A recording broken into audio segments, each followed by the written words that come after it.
बिस्मिल्लाहिर्रहमानिर्रहीम। हज़रत मूसा अलैहिस्सलाम की कहानी में हमारे लिए सीखने की और समझने की बहुत सी बातें हैं, और उन्हीं में से एक बात यह है कि जब अल्लाह रब्बुल इज़्ज़त ने हज़रत मूसा अलैहिस्सलाम को फ़िरौन के पास भेजा तो फरमाया कि फ़क़ूला लहू क़ौलन लय्यिनन लअल्लहु यतज़क्करा औ यख़शा, कि फ़िरौन के पास जाकर नरम और मीठी बात करना, यानी उससे आराम से बात करना, ताकि वो नसीहत पकड़े, वो गौर करे और वो समझे या फिर डर जाए। तो क्या फ़िरौन उस नरम और मीठी बात को समझा? वो नहीं समझा। अच्छा, फिर हज़रत मूसा अलैहिस्सलाम ने फ़िरौन को मोजज़ात दिखाए। उनके पास जो असा था, जो लाठी थी उनकी, वो सांप बन जाती थी, और वो अपना हाथ अपनी बगल में डालते थे, निकालते थे तो वो सूरज की तरह रोशन हो जाता था। तो ये मोजज़ात देख कर क्या फ़िरौन समझा? नहीं समझा। अच्छा, फिर हज़रत मूसा अलैहिस्सलाम ने फ़िरौन के इकट्ठे किए हुए जादूगरों को हराया, यानी उस मुकाबले को देखकर क्या फ़िरौन समझा? नहीं समझा।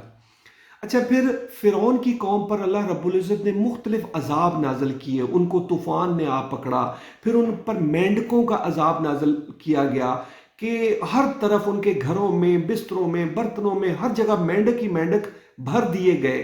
तो क्या उससे फ़िरौन समझा? नहीं समझा। अच्छा, फिर उस पर टिड्डियों का अजाब नाजिल किया गया, जुओं का, खटमलों का अजाब नाजिल किया गया, और खून का अजाब नाजिल किया गया कि उनके हर तरफ बहते दरियाओं में, नहरों में, और उनके पीने के पानी में, उनके कुओं में, हर जगह खून ही खून जो है वो दिखाई देने लगा, खून ही खून जाहिर हो गया।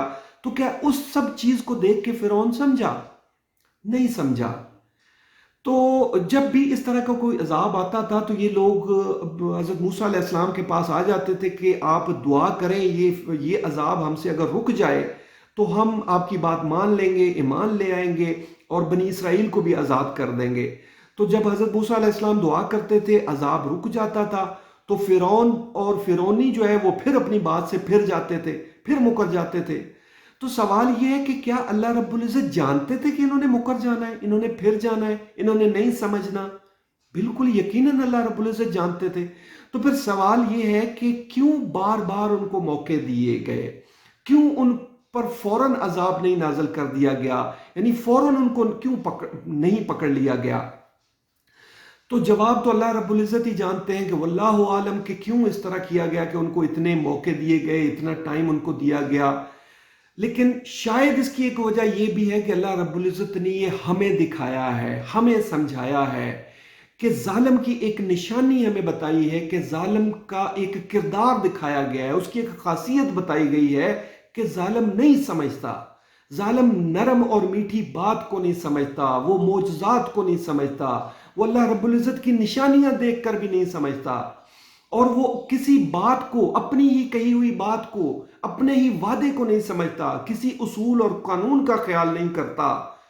तो समझ लीजिए कि वो किसी जज को नहीं समझता, किसी सुप्रीम कोर्ट को नहीं समझता, किसी सुओ मोटो को और किसी बेंच को नहीं समझता।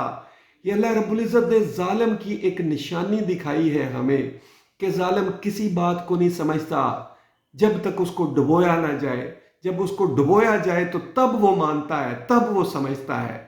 तो अल्लाह रब्बुल इज़्ज़त हमें समझने की तौफीक अता फरमाए, समझना नसीब फरमाए, और जालिम के जुल्म के खिलाफ खड़ा होना नसीब फरमाए। जज़ाकल्लाह, शुक्रिया।